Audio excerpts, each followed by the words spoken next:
On the night of 28th September 1994, the passenger ferry MS Estonia was crossing the Baltic Sea from Tallinn to Stockholm in rough weather.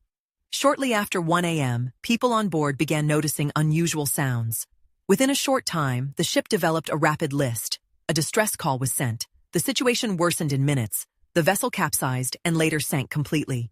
852 people died. 137 survived. More than 3 decades later, the central question is not whether the disaster was terrible. That is beyond dispute. The real question is what is actually proven, what is strongly supported, and what still remains unresolved. The official explanation, set out by the Joint Accident Investigation Commission in 1997, is still the main account. In that version, heavy wave loads broke the bow visor's locks and attachments.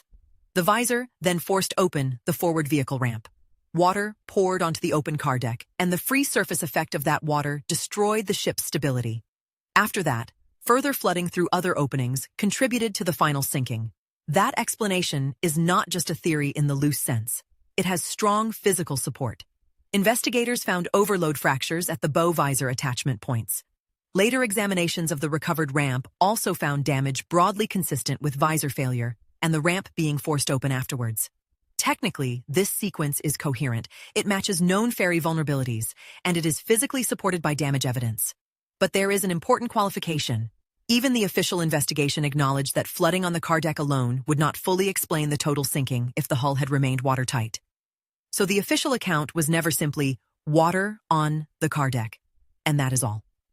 It also depended on downflooding through stairwells, ventilation routes, doors, technical passages, parts of the superstructure, windows, and other openings. In other words, the bow visor failure is presented as the trigger, but the complete loss of the ship requires a wider flooding sequence.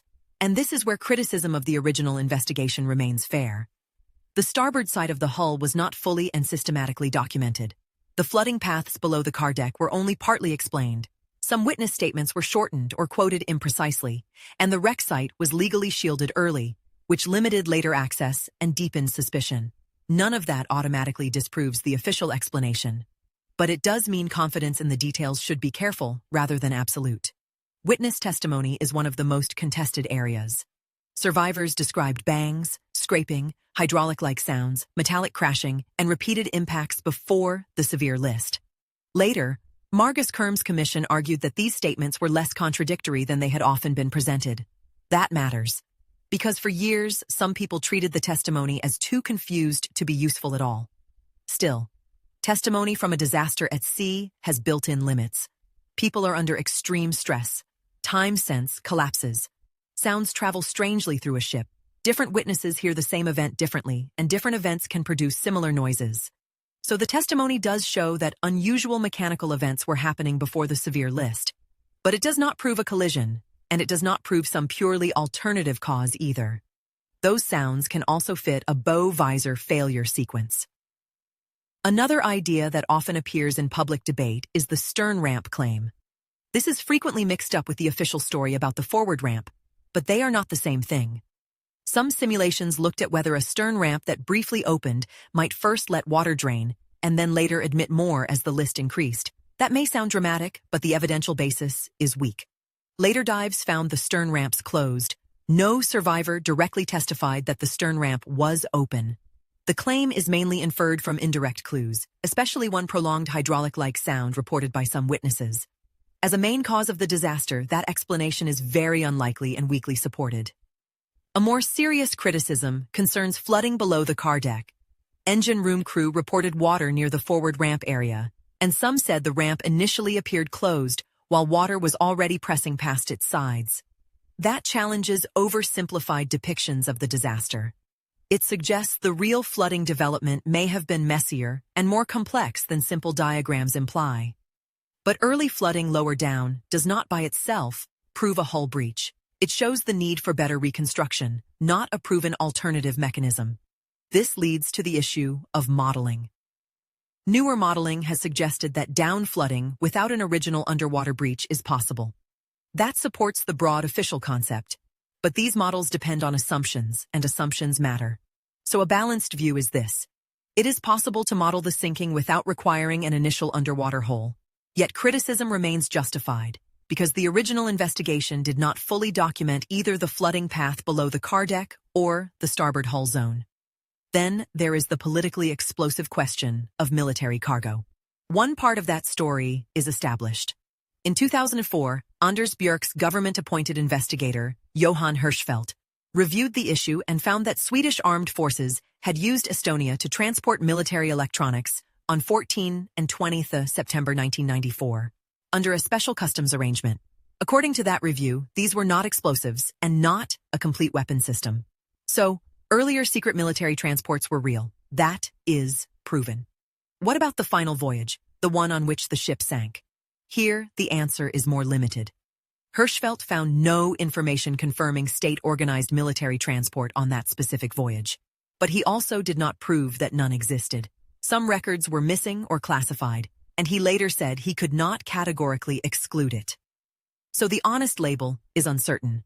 It is not established that military cargo was aboard on the final trip, but the matter was not closed with absolute certainty either. The more extreme nuclear claims go much further, and here the evidence simply is not there. There is no credible evidence that nuclear weapons or so-called military nuclear goods were aboard Estonia. No verified cargo paper has been produced. No confirmed direct witness has established it. There is no documented radiation measurement, no recovered object, no supporting photograph, no material analysis, and no released intelligence file that proves such a claim. One often cited secret document was judged false. So whatever broader suspicions exist, the nuclear allegation is unsupported. Another major area of controversy concerns starboard side damage on the wreck. In 2020, substantial damage on the starboard side was documented more fully, renewing debate. Official investigations later mapped the wreck and sampled material. Their view is that at least roughly 4 by 22 meters of damage is consistent with contact between the wreck and hard rock beneath it on the seabed. That is the current official interpretation. But it is not the end of the argument. In 2025, the Baltic Marine Technical Investigation Group argued that seabed contact alone could not explain the deformation, and that a collision better matched the energy required. This is a serious challenge, not because it proves collision, but because it comes with named experts and explicit calculations. At the same time, source criticism is essential here too. Expert claims, however detailed, need independent replication. Until that happens, collision remains debated and unproven. So where does all this leave us? Some things are established. MS Estonia sank after a rapid loss of stability in rough weather, and 852 people died. Secret military transports had occurred on earlier September voyages. A plan to cover the wreck was real, partly begun, and never completed. And the original investigation left important gaps, especially in documenting parts of the hull and reconstructing all flooding paths. Some things are strongly supported.